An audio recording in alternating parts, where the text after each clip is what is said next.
Olá pessoal, estamos aqui para mais uma aula de modelagem de sistemas e até então a gente viu um pouco sobre as simulações, vimos um pouco também sobre como fazer alguns modelos, vimos aí pelo menos os modelos mecânicos e elétricos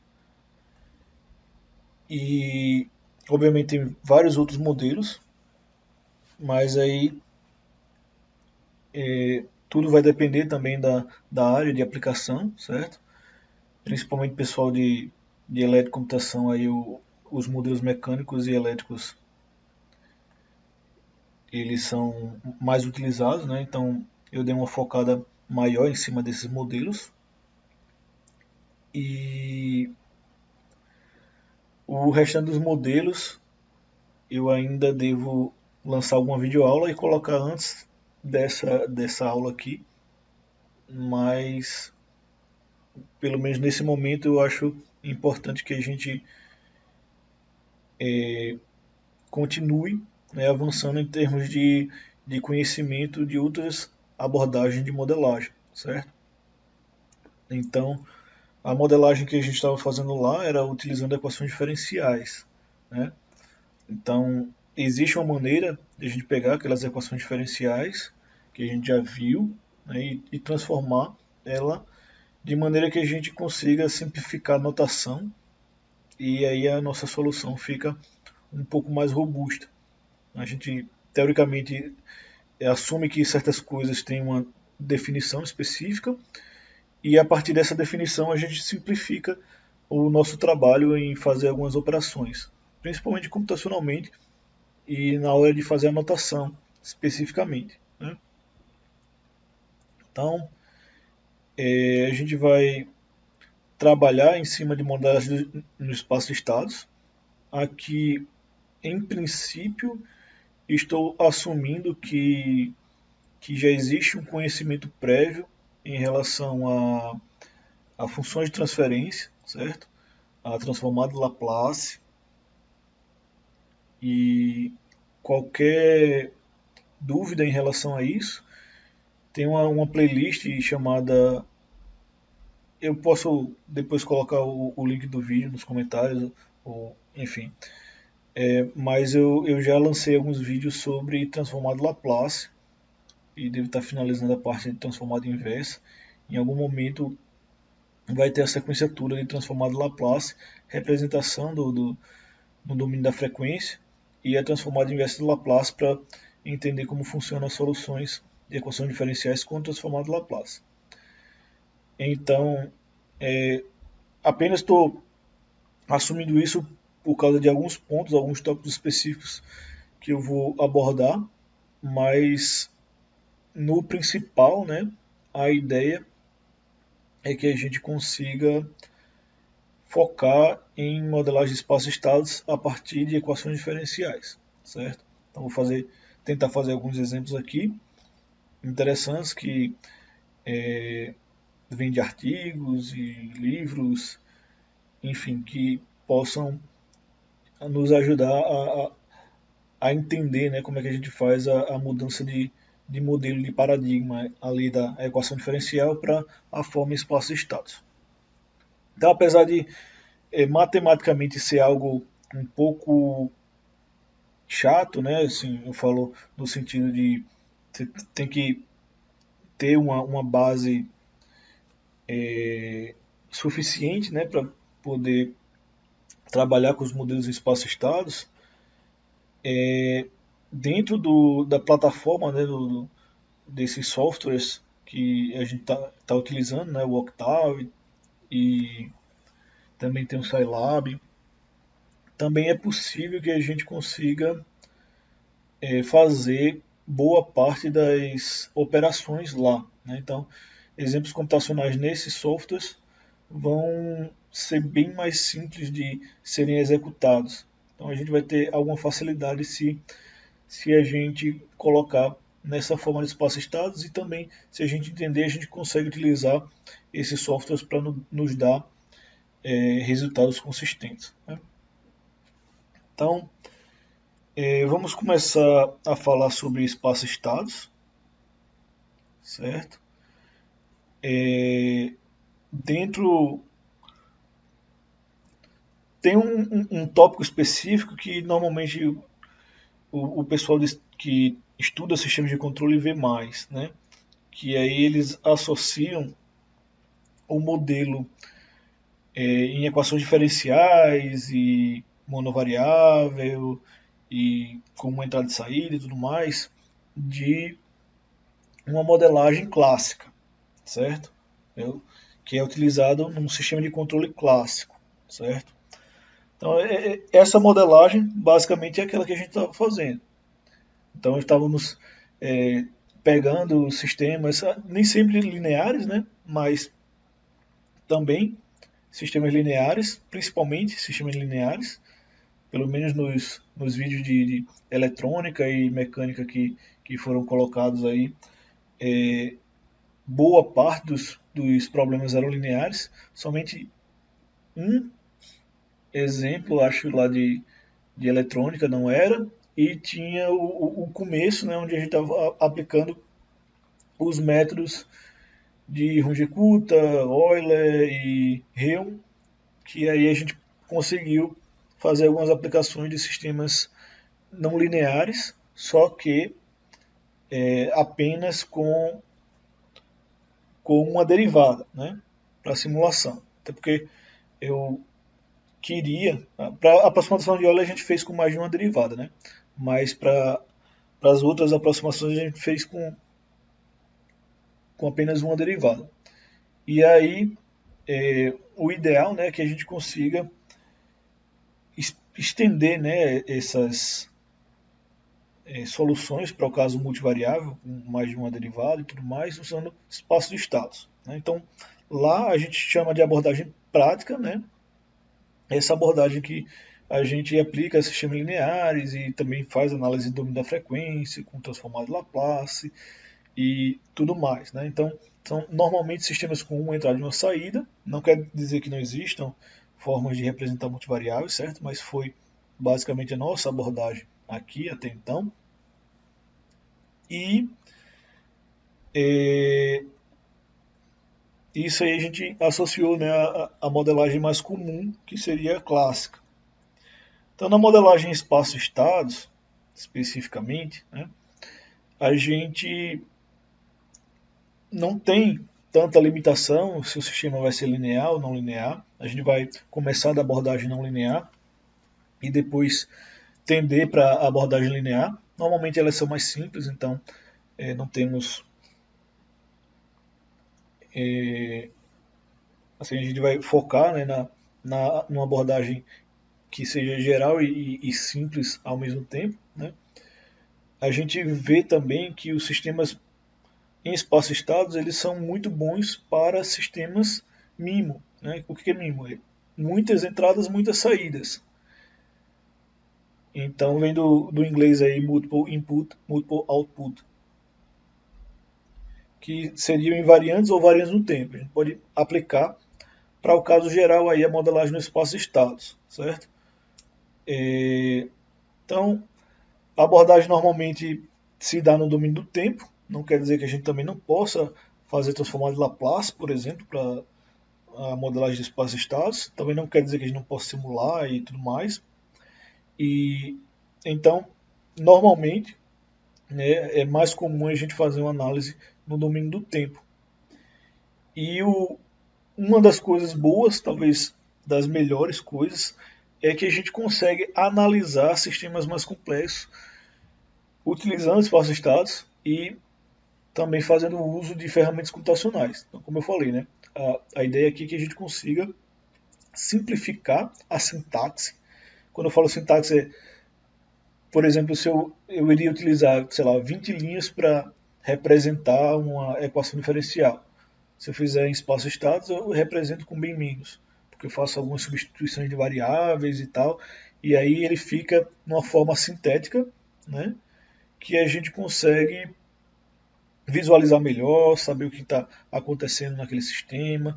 Eu também consigo fazer inferências de que se aquele sistema por exemplo, é controlável, observável, tem algumas coisas que são bem interessantes, como por exemplo, se o sistema for observável, significa que eu posso economizar sensores para aquele sistema, né? Se o sistema for controlável, significa que eu consigo projetar um controlador que vai fazer com que esse sistema saia de um estado qualquer para qualquer outro estado em tempo finito. Eu sei que alguns termos podem parecer um pouco vagos, né? O que é controlar, o que é observar, né? Então pense que observabilidade, isso que eu estou falando de observabilidade, tem a ver com medir. Eu consigo medir uma coisa, sim. Eu consigo saber essa coisa, mesmo sem medir. Por exemplo, imagina que eu tenha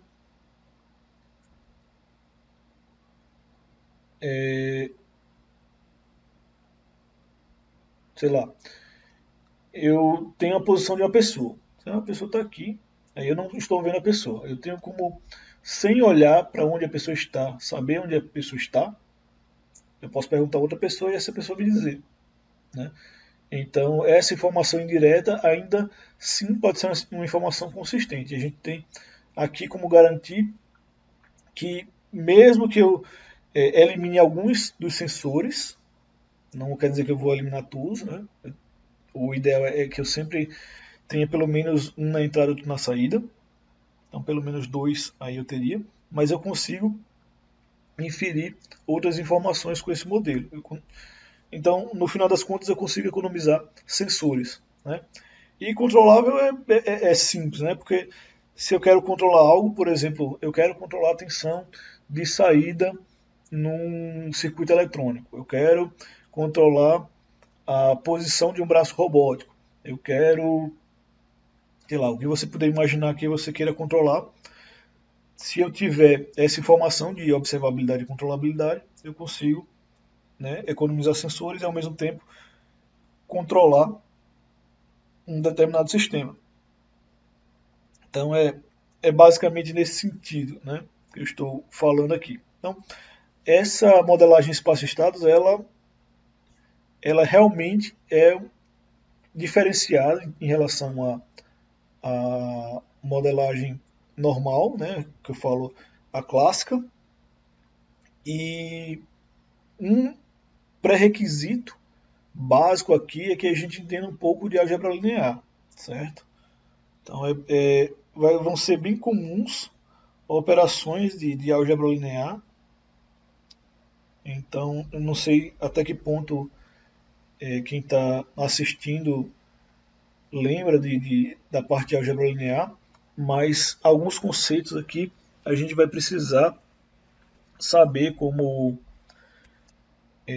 matriz de identidade, inversa matricial, posto de uma matriz, né? O posto é saber se as linhas, se o sistema, né, é linearmente independente, tem equações linearmente independentes entre si, se tem posto completo, né, que é a mesma coisa, determinante diferente de zero, que também vai implicar na mesma coisa, então tem algumas coisas associadas com determinante, né, de matrizes, com invertibilidade, inversibilidade, tem nomenclatura dizendo as duas coisas.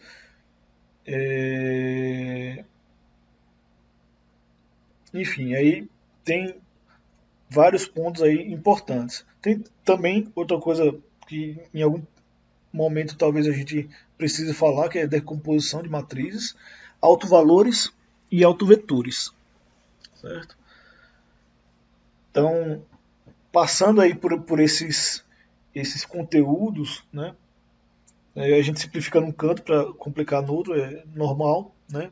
Porque a gente está assumindo que, sabendo a álgebra linear, né, e juntando com equações diferenciais, a gente consegue fazer mais coisas, analisar mais coisas, ter mais domínio sobre os processos.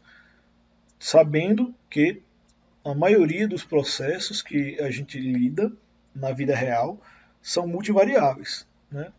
A gente simplifica para tentar controlar a coisa monovariável, né? Mas quanto mais a gente tenta controlar, quanto mais a gente tenta modelar, mais a gente vê que as coisas são interdependentes, elas são acopladas, então você vai acabar precisando de um modelo multivariável se você quiser ter um domínio mais completo de determinados processos, né? Então é uma coisa que, para quem vai, né, lidar com modelos nessa forma, é bem importante, né? Não quer dizer que todo mundo vai utilizar modelagem espaço-estados, certo? Nem que vai aplicar em todos os locais. Mas uma coisa que eu sempre digo e que é certa, né, é que se você não conhece, você nunca usa. Então, se você não sabe modelagem de espaços-estados, aí de fato você não vai saber. Você nunca vai aplicar. Mas para quem entende, né, como funciona a modelagem de espaços-estados e onde é que as coisas são possíveis, consegue enxergar em todos os locais a sua aplicação. Então, seguindo aqui, algumas aplicações, por exemplo, de modelagem de espaços-estados. Onde é que eu posso aplicar? Então aqui eu tenho um circuito que a gente chama esse circuito de Buck Boost, certo? Vocês podem ver que tem um indutor, né? Tem vários elementos, na verdade, de eletrônica, tem diodo, tem fonte de alimentação, tem uma chave, tem duas chaves, tem capacitores e indutores e uma carga, que é esse load aí. E como ele tem pelo menos um RLC aí, né? E uma malha e sentido de corrente e tudo mais, ele tem uma modelagem que normalmente, né, vira uma equação de segundo grau. E aí, dependendo das chaves, né, você vai ter modelos aí por partes. Um modelo com a chave fechada, a chave 1 fechada, a chave 2 aberta, outro modelo com a chave 2 fechada, a chave 1 aberta, e, enfim. Aí vai ter essa transição entre os modelos aí. Mas enfim. Quando você chegar nessa forma de equação de diferencial, né, quando você fizer a modelagem lá, vai perceber que ele pelo menos aí vai ter uma equação de segundo grau. E aí eu posso pegar essa equação de segunda ordem, quer dizer, e passar para o espaço-estados. Então, eu consigo representar em espaço-estados e saber, por exemplo, qual é a tensão no book, a tensão em cima do indutor e do capacitor, por exemplo, ao mesmo tempo, ou alguma coisa desse tipo, utilizando a estrutura adequada de modelagem. Outra aplicação, né, que a gente poderia utilizar a modelagem dos espaços-estados seria naqueles sistemas eletromecânicos, né, que a gente estava fazendo. Então, a gente tem motores, a gente vê aqui uma equação, por exemplo, que modela aí desde a tensão de alimentação do motor até o torque que é aplicado. Então a gente vê aqui claramente, né, essa equação sendo em função de duas variáveis, né, uma que é a corrente e a outra que é a velocidade angular. Então eu poderia colocar uma em função da outra, por exemplo, e colocar numa forma de espaço-estados. Aqui, tão aplicável quanto no circuito Buck Boost, talvez aqui esteja até mais fácil de colocar na forma de espaço-estados do que no primeiro caso. Então, além disso, né, a gente tem outras equações que a gente também poderia colocar na forma de espaço-estados, como, por exemplo, aquele exemplo mais complexo que a gente fez mecânico. Esse aqui é um bom exemplo da gente usar a forma de espaço-estados, porque ele é um exemplo que tem mais de uma variável, né? Z0, Z1 e Z2, e ele também tem mais derivadas. Então ele tem até Z1, por exemplo, derivado duas vezes. E aí isso vai fazer com que o modelo fique um pouco mais complexo de representar usando apenas equações diferenciais, equações da diferença, e vai colocar ele numa forma que a gente possa analisar da perspectiva de álgebra linear ou de modelagem espaço-estados, né? Então aqui eu vou fechar essa primeira parte, certo? Onde a gente falou um pouco de aspectos gerais da modelagem espaço-estados, né?